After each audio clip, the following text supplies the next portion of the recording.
Фонд Государственного музея ИЗО Ингушетии пополнился картиной «Пушкин». Она была написана Россом Россиным в стиле гиперреализма. Болгаро-американский художник всегда питал интерес к русской культуре.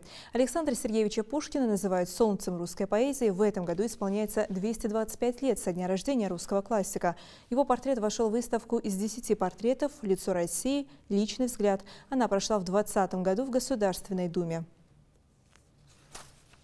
Для нас очень значимо, что одна из уникальных работ американского художника Росса Россина пополняет теперь золотую часть фондов нашего музея, и портрет поэта Александра Сергеевича Пушкина будет пополнять наши фонды. По признанию автора, этой выставкой он попытался передать свое личное отношение к России.